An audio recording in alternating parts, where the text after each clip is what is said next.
राधे राधे, हरे कृष्णा। आप सभी को अजा एकादशी की बहुत सारी शुभकामनाएं। आज है भाद्रपद के कृष्ण पक्ष की एकादशी तिथि, जिसे हम अजा या अनद्दा एकादशी के नाम से भी जानते हैं। आज दिन है 19 अगस्त 2025 मंगलवार, और इस समय अत्यंत पवित्र और साधना भक्ति को बढ़ाने वाला चतुर्मास भी चल रहा है। चलिए आज की पावन बेला में अजा एकादशी तिथि का श्रवण करते हैं। आइए आज की कथा आरंभ करते हैं। ये उस समय की बात है जब संपूर्ण विश्व में भारतवर्ष का साम्राज्य था और धर्मराज महाराज युधिष्ठिर इस संपूर्ण धरा पर शासन कर रहे थे। महाराज युधिष्ठिर ने भगवान श्री कृष्ण से एक प्रश्न पूछा, और उस प्रश्न के उत्तर में जो कथा की रसधारा बही, बस वही है अजा एकादशी की व्रत कथा। एक समय महाराज युधिष्ठिर ने भगवान श्री कृष्ण से पूछा, हे जगन्नाथ, समस्त जीवात्माओं के संरक्षण कृपा मुझे भाद्रपद के कृष्ण पक्ष में आने वाली एकादशी के विषय में बताए। तो भगवान श्री कृष्ण बोले, हे राजन, भाद्रपद के कृष्ण पक्ष में आने वाली एकादशी को अजा या अनंदा एकादशी के नाम से भी जाना जाता है।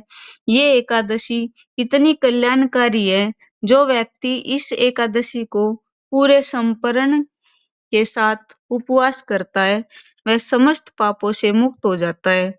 इतना ही नहीं, इस एकादशी की कथा को सुनने मात्र से भी अनेक पाप कर्म से मुक्ति मिल जाती है। इसलिए मैं आपको एक अजा एकादशी की पौराणिक कथा सुनाता हूँ। ध्यान पूर्वक सुनिए। एक समय की बात है, भगवान श्री कृष्ण बोले, हे धर्मपुत्र, इसका महात्म्य गौतम मुनि ही जानते हैं, जिसने युगों का परिवर्तन कर दिया था। अयोध्या नगरी में राजा हरिश्चंद्र हुए थे। उनके द्वार पर एक श्यामपट लगा था, जिसमें मणियों से लिखा हुआ था। यह लेख था, इस द्वार पर मुंह मांगा दान दिया जाता है। विश्वामित्र ने पढ़कर कहा, मणियों का लेख मिथ्या है राजा। हरिश्चंद्र ने उत्तर दिया, परीक्षा कर लो। विश्वामित्र बोले, अपना राज्य मुझे दे दो। राजा हरिश्चंद्र बोले, राज्य आपका है, और क्या चाहिए बताए। विश्वामित्र बोले, दक्षिणा भी तो लेनी है अभी। राहु केतु तथा शनिचर की पीड़ा भोगनी सहज है, साढ़े सती का कष्ट भी सरल है, लेकिन मेरी परीक्षा में पास होना बहुत ही कठिन है। आपको मुर्दे जलाने पड़ेंगे और आपकी रानी को दासी बनना पड़ेगा। यदि इन अत्याचारों का आपको बिल्कुल भी भय नहीं, तो जय श्री गणेश करके हमारे साथ काशी में चलो। राजा ने धर्म का सत्कार किया, स्वयं भंगी के सेवक बने और रानी दासी हो गई। पुत्र को नाग बनकर विश्वामित्र ने डस लिया। ऐसी आपत्ति में भी उन्होंने सत्य का त्याग न किया, परंतु मन में शोक की अग्नि भड़क उठी थी।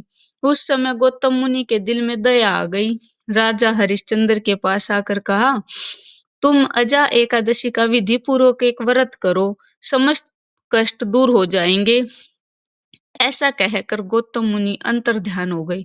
राजा ने विधि सहित अजा एकादशी का व्रत किया। उसके प्रभाव से स्वर्ग में जय जयकार शब्द गूंजा। अपने सामने ब्रह्मा, विष्णु, महेश, इंद्रादि देवताओं को खड़े देखा। पुत्र को भी अपने सामने जीवित पाया और अपनी पत्नी को आभूषणों सहित देखा। अयोध्या में आकर एकादशी का पूर्ण सत्कार किया।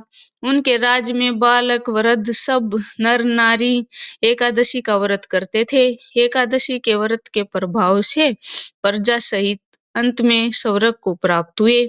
इस कथा के माध्यम का फल अश्वमेध यज्ञ के समान मिलता है। फलाहार, इस दिन बादाम तथा छुहारे का सावगार लेना चाहिए। जय जय जगन्नाथ, जय जय जगन्नाथ, जय जय जगन्नाथ।